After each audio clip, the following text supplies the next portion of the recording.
It starts with, how do you want to feel? How do you want to feel? You can say, what do you want other people to think about you? But how do you want to feel? And maybe part of that was talking about conserving energy. Maybe you want more tranquility and calm. So my first thought goes back to the colors, but there's all kinds of other elements to think about. The personality, the goals, how someone feels, and translating that into the physical stuff that you hang on your body. Are you ready to reclaim your life from exhaustion and expand the possibilities of what life can be? If so, I'm your guide, Evelyn.Energy, work-life geek and engineer-turned-resiliency coach on a mission to redefine how we work, live, and utilize our energy. Each episode, I dig deep with my guests as they share their story, spark, and strategies for developing our own unique work-life blend. This is Engineering Serenity. Episode 8. The Energetics of Styling with Tammy Parrish. Today, we are geeking out with the amazing Tammy Parrish. We are going to look at where she's at, where she's going, and what we can do with our clothes to help impact our energy level. With that, I'd like you to get to know Tammy a little better. So, what is your name? Tammy Parrish. What is your age-ish? I will be 49 soon. What industry do you work in? I am in image consulting. How many hours do you work about per week? Oh gosh, too many. Too many. I would say probably about 50. Do you like your career? I do. Yes. There's just a hint of something there, but we'll let that slide for now. Maybe it's the season of life. Mhm. Where are you located in the world? I live in Amsterdam in the Netherlands. Culture were you raised in? I am from the USA, from the middle of the USA, very average American family that you might see in movies. Can you describe your household? Yeah, I live with my husband and our 10-year-old daughter, and we have no house pets. Do you have any hobbies? I do. I love cooking and reading. I love hiking in the mountains. That's a little tough to do in the flat Netherlands. Maybe a poor life choice of location to live, but hey. I can't practice my hobby most of the time here, but and what else? I would call this a hobby as well, but I love meeting new people and hearing their stories. And I love putting myself in strange situations where I don't know what to do and I have to figure it out. I would call that. Oh, I like that. That's a good hobby. Today, I'm going to practice my hobby of being in new and interesting situations. Oh, just my whole system think, ooh, that's a good one to add to the list. How would you describe your work-life balance right now? On a scale of 1 to 10. 10 being perfectly balanced and blended, and 1 being like, oh, forget it. Yeah, I would say it's a 5 right now. And I am in the process of making changes to that because I do love working. My balance might not be what other people would call balance, but I would like to get it up to an 8. And I think I can do that if I work smarter. I'm not very efficient with my working. I tend to get easily distracted and I spend a lot of time doing very little. So you mentioned that you don't think that your balance would fit the typical definition of people's balance. Why do you say that? Can you tell me more about what your balance feels like for you? Yeah, I don't mind spending a lot of time working. I just want to get paid for it. So I would like more of my working time to be income producing time.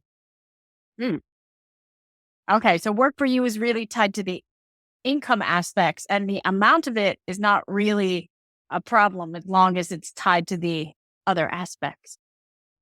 Yeah, I want to get paid for my work. And I think that's also a principle. We can judge it or not, but I do think that especially women should be paid for their work.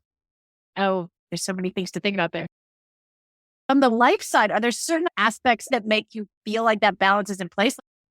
Yeah, I think that it's more about, I don't personally feel like I'm working too much. I just feel like there's not enough productive hours in that work part. My challenge is that my family, meaning my husband and daughter, would like it if I worked less and spent more time with them. So if I have to be really honest, it's more about a guilt thing. Which I think in many ways, women in general struggle with our expectation. We might want to work. We want to put in the hours and we enjoy it. And then you have that mother guilt of, I should be picking up my kid. I have the ability to pick them up early. I should go get them, even though I want to continue to work. Yes, I have that quite often. Yeah. Mm. I think that's something many of us can really relate to. Yeah. Yeah, I feel it. Have you ever had a period where you've been struggling with stress or exhaustion or even been on the brink of burnout? Oh, yeah, definitely. Is it something that has changed the way that you've operated or have you adjusted in some ways? Can you share a bit about that experience? Yeah, I'm thinking of, well, because it's my personality that I'm very, if I'm into something, I really go all in. Mhm. And I notice sometimes when that's causing me stress that I've gone too far. So how do you know you've gone too far? How does that show up? Does it show up as physical symptoms or ways that you react or you react to other people? Yeah, all of the above. So I notice I have like a tightness in my throat. I feel tightness in my shoulders. I feel like I don't know what the feeling is, but there's a feeling in my stomach where I think, oh, this is good. Sometimes I even feel jittery without caffeine. So feeling very on edge, and also personality wise, I become quite bitchy and short tempered, and I'm getting really upset and irritated of other people when I realize I'm the one with the issue. So it's not what someone's doing to me, it's that I'm feeling stressed, and then I'm lash out a lot more quickly. It's very, I mean, I'm already an impatient person and I'm always in a hurry, but I tend to, yeah, it's even worse. So when those symptoms show up, how do you adjust and how have you adjusted how you operate knowing this? Yeah, I tend to not learn from my mistakes because I would say once a year I go through something like this where I've just pushed the expression. There's an American expression, burning the candle at both ends, or maybe it's just English language, but burning the candle at both ends. So when I get to that point where I'm feeling all the symptoms I just mentioned, then I say, okay, I've got to take it down. So then I figure out what is it. The first thing I try to do is sleep Hmm. more because I'm quite protective about my sleep. I've gotten I'm like, sleep is my priority and everything else will suffer as long as I have a good night's sleep. Do not wake me. Okay, so getting more sleep, really just not making any new appointments because I'm one of those people. I do have a schedule and I say, this is my day for administration. This is my day for X, Y, Z. And I try to only do one thing socially or one sort of offsite work meeting. I try to take that a week to keep it in balance, but I like to be social. So at some point I'm packing too many things in and then I just stop. I'm like, okay, no more new appointments. I've got to clear the plate, so to speak.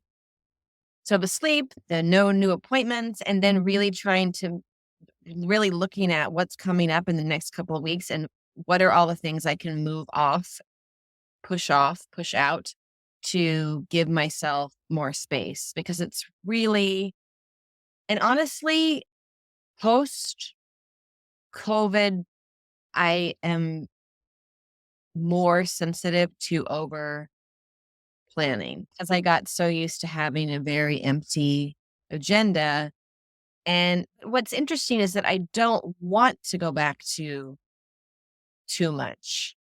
So it's my instinct to crawl back in that direction, but I had definitely learned to do less and I'm okay with doing less. And I'm actually have less tolerance for this. What's it called? The something of busy.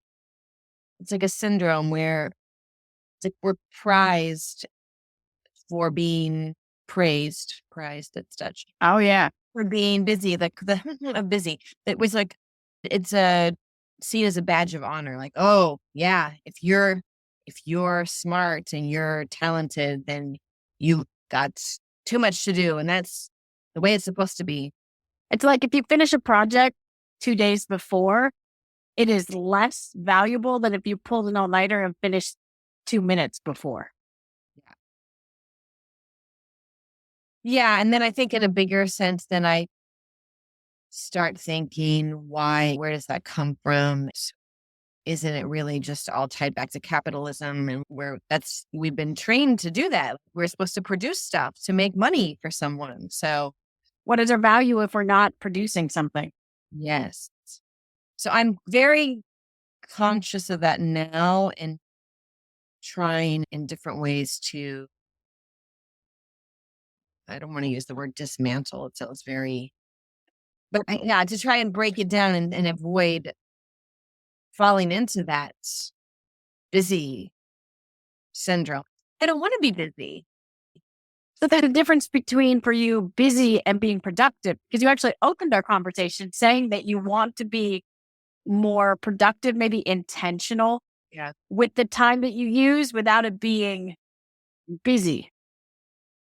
Yeah. I've started working with an assistant to delegate things. So I have been able to evaluate what am I spending my time on, and what parts of that can I outsource, or what parts don't need to get done.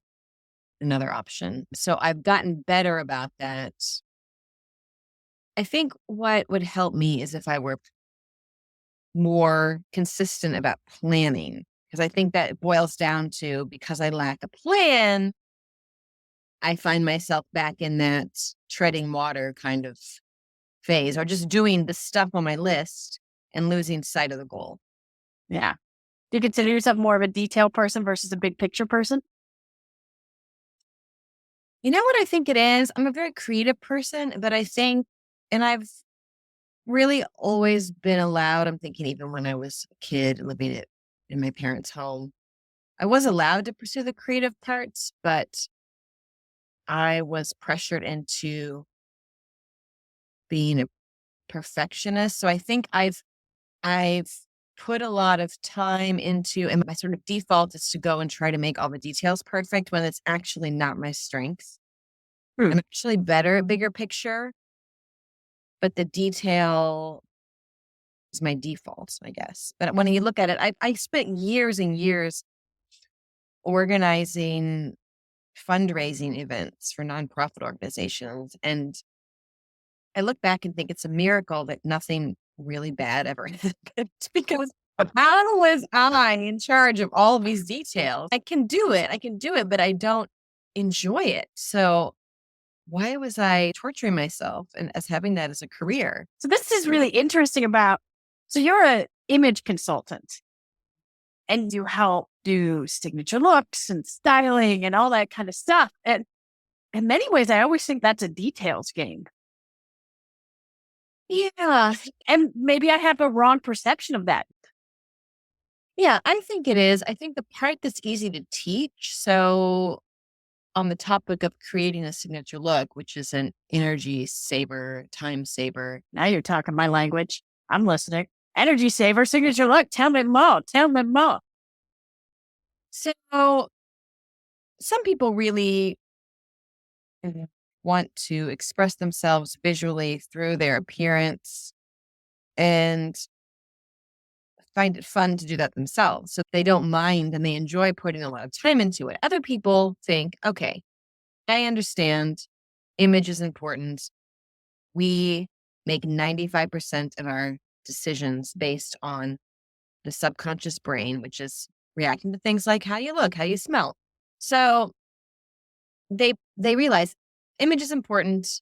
I need to do that thing, but I don't want to spend much time on it. I'd like to reduce the cognitive energy. Like, let's reduce that amount of time I'm spending on my looks. I'm going to outsource it. I'm going to just for myself decide this is my look, right? When I go down that road, I'm always afraid I'm going to end up like as Steve Jobs. I'm just going to wear the same black turtleneck every day and a pair of blue jeans.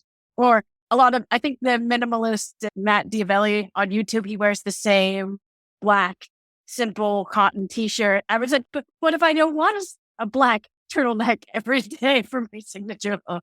Yeah, there's actually have a program with a makeup artist called Create Your Signature Look, and we don't get what's the opposite of macro? Micro. We don't get that micro. So you have the uniform, the Steve Jobs black turtleneck, the Barack Obama blue or gray suit. And those are purists. They are really like, look, I'm going to eat the same meal every day because it saves time. And I know, right? That's extreme. And then you've got people who say, I can't decide more than 5 minutes before I get dressed what I want to wear because I need to have the freedom to choose and to make it different and based on my mood. So in the middle there, you've got a huge range. And there's elements of style, things like how your clothes fit, the color, the contrast, the fabric. You've got these elements that you can play with. So depending on, and also this is the whole color discussion is very interesting as far as energy, because color is energy, right? It's molecules moving around. Some people are colorblind, so color means something very different to them. But color is one thing. You could decide, hey, I'm only going to wear purple. That's my color. I love it. Purple. Everything I buy is purple. I think a lot of people do this with black, thinking everything matches. Or you could decide, I'm only going to wear corduroy. If you were in the 70s. Anyway, there's a lot of, you pick an element and say, this is my thing.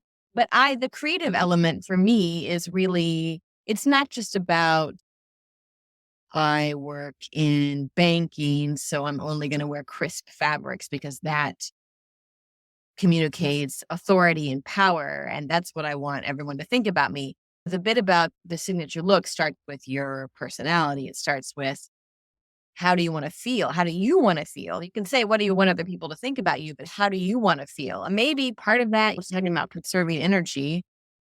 Maybe you want more calm in your life, right? You want more tranquility and calm.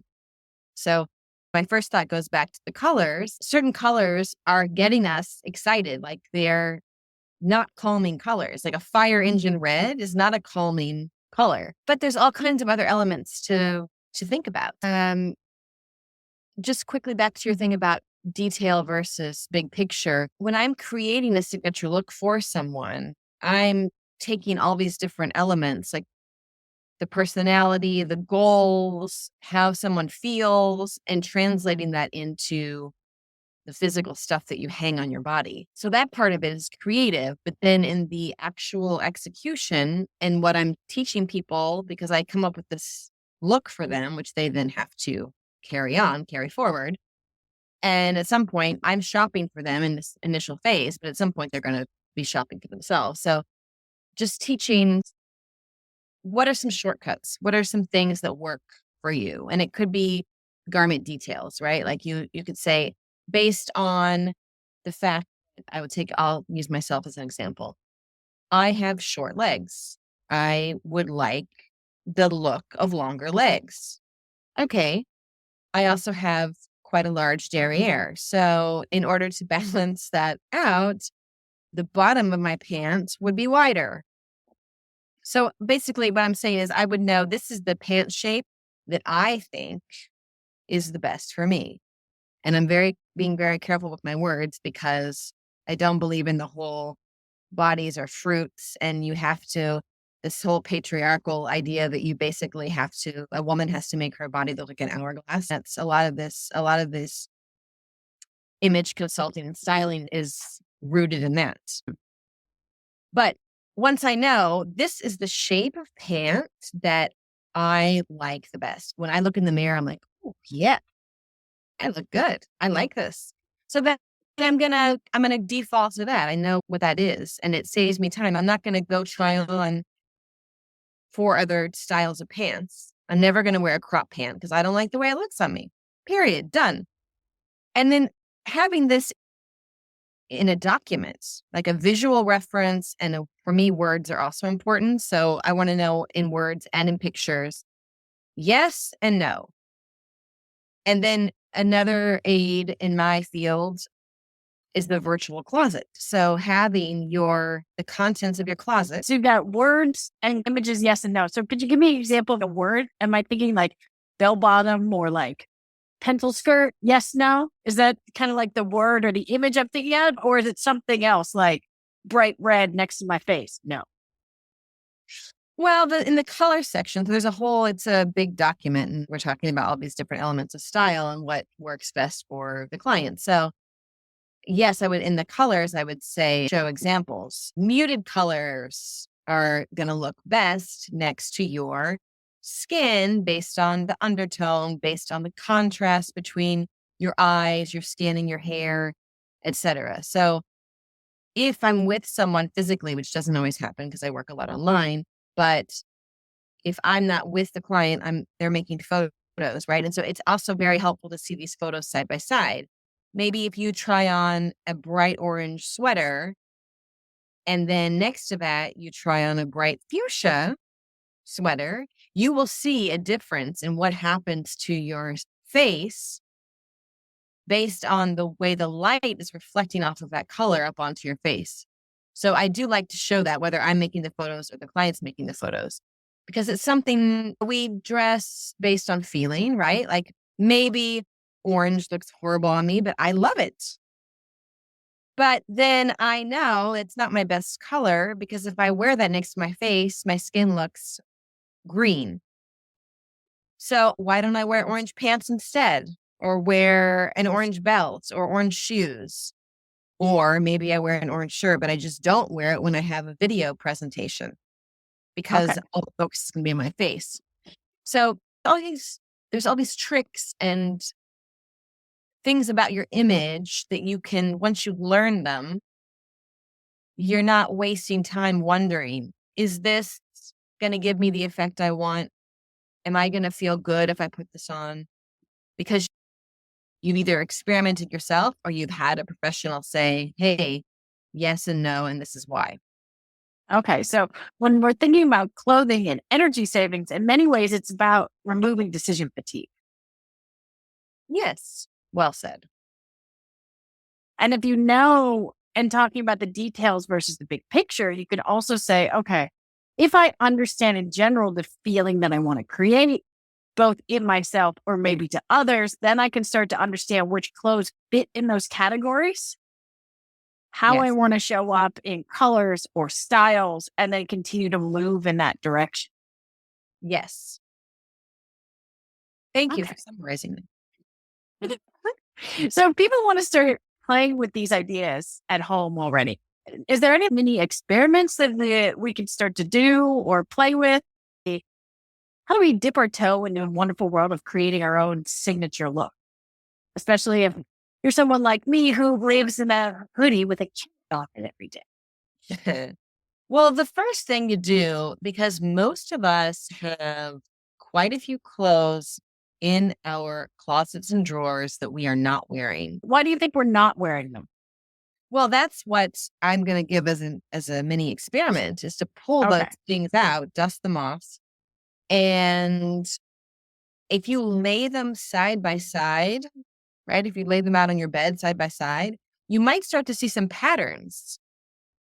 And then you start to get to the answer of, why am I not wearing these? Maybe you just have 10 of the same thing. And it's just, you always gravitate towards the same one because the fit is slightly better. Or maybe, and this happens, I see this quite a lot with clients, where they tend to keep buying the same things and then not wearing them.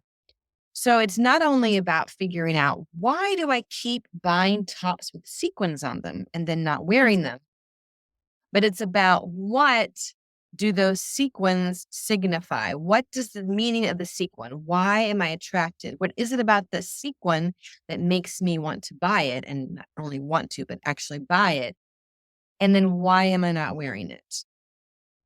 So there's actually a whole field of fashion psychology delves into these issues. But for instance, I can say, because I did have a top with sequins on it that I finally gave away because I was wearing it. So what did I like about it? I liked it was fun. It was fun. It was colorful. It was playful. But the style was not representing me in the way I wanted to be represented. So when I put it on, I thought, I don't like the way I look in this. I'm self-conscious. I don't think it highlights my best features that I want to show off. And I felt like it was something, I felt like I looked like I was trying to dress 15 years younger than I am, which again, you could say, Tammy, go to a psychologist and work on that. But I didn't feel comfortable in it. So I thought, okay, so I'm not going to buy sequined tank tops anymore. Okay, so we take the stuff that we're not wearing out of the closet, we lay it on the bed, we think about what patterns are we seeing in this and what can I learn from it? Then what do I do? What do I do with that data now? Yeah, I'm a visual person, so I would take photos of that and I would actually then also label the photos. And in my case, I would upload it into my virtual closet. So then I would have sections where it sort of doesn't fit, don't like the fabric, etc. Because I think it's easy.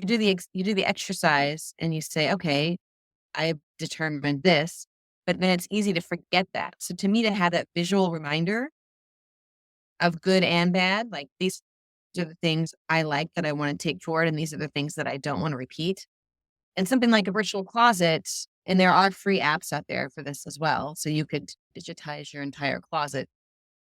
You have that on your phone, and next time you're in a store and you're tempted to buy something for whatever reason, you can look at your closet on your phone and decide, can I make at least 3 outfits with this? Do I already have it hanging in my closet? So I think the visuals are important. Or if you're a words person, you can just type up the list of yes and no. That makes sense. Yeah, I can see it. Like now you've got almost like a cheat sheet of style that's your personal style, your signature look that you're beginning to build based on what's working, but also what's not working for you. And I think that's very relatable.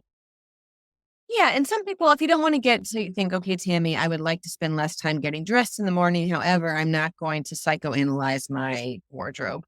But it could be something as simple as Pinterest, right? So you have a Pinterest board.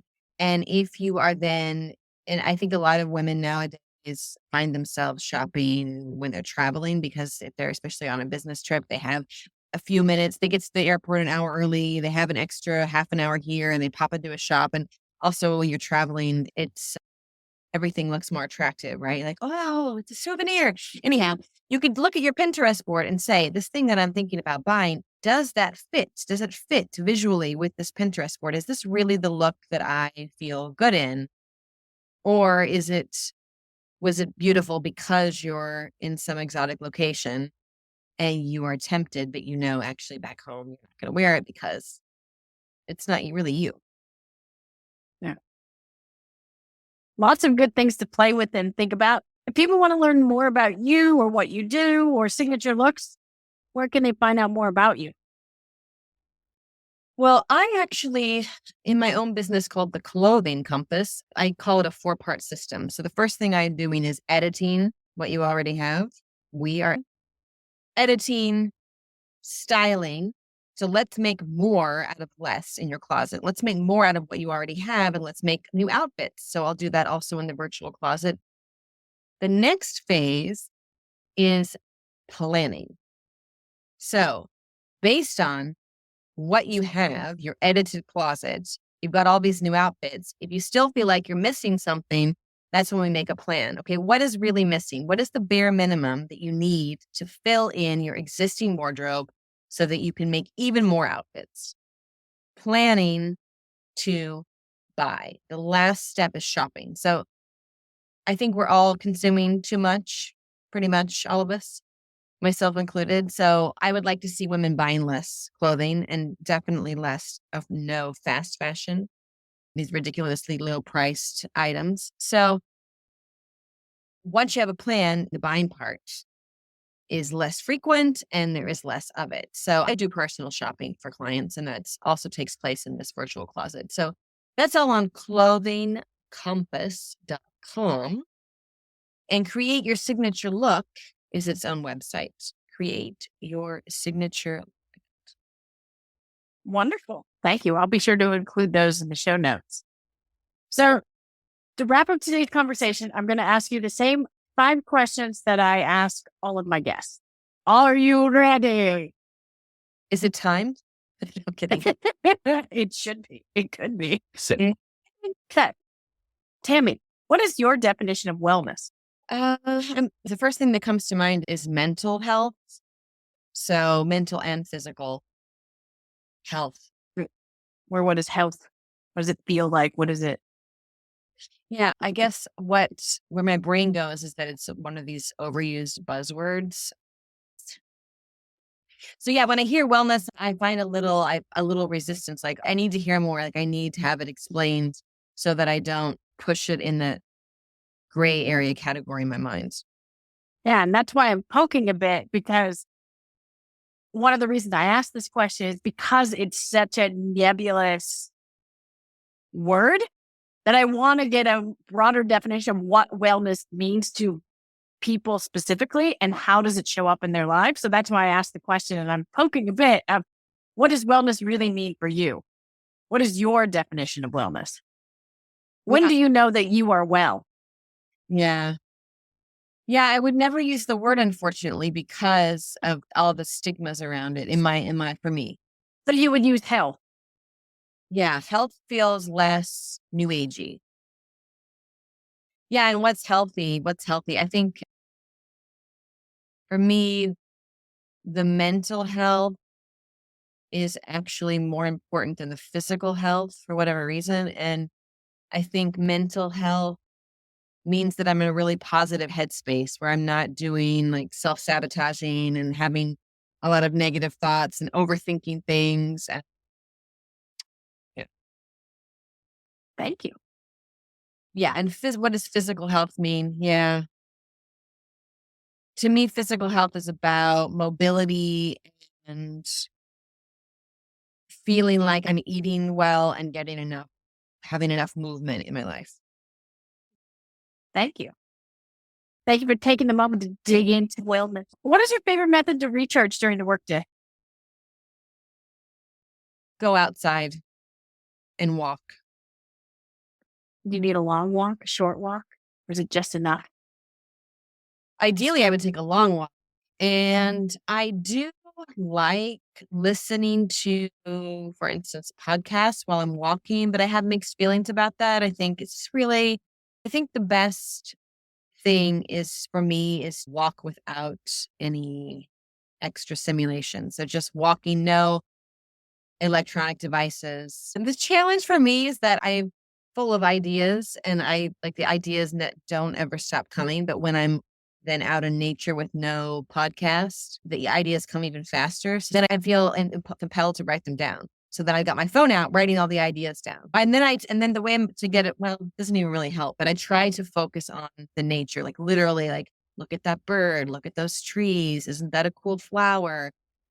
Trying to be very present and really see what I'm looking at. Okay. If you could master one skill instantly, what would it be? The word that just popped into my head, so I'm just going to say it, even though I think, what is sailing? I would like to be able to sail, but I will never invest the time needed to learn it. So for some reason, maybe because I'm living in the Netherlands, that's what popped into my head. What are you geeking out about right now? MailChimp. Email newsletter service? Yes. Yeah, exactly. Trying to figure out how to better use MailChimp. Now you're enjoying this geeking out? It's more about, I like to, what's the word? I like to succeed. So then I feel like it's like an accomplishment that, oh, I figured it out. I did it. If you were in a world where you had achieved your optimal work-life blend, can you describe a typical day for me? Oh, yeah. I did this exercise not too long ago, and it has to be an average day? Yeah, like a Wednesday or a Tuesday, like middle of the week, just run of the Yes. mill. Yeah, so I would in the morning, so breakfast with the family, and then when everyone left, I would exercise.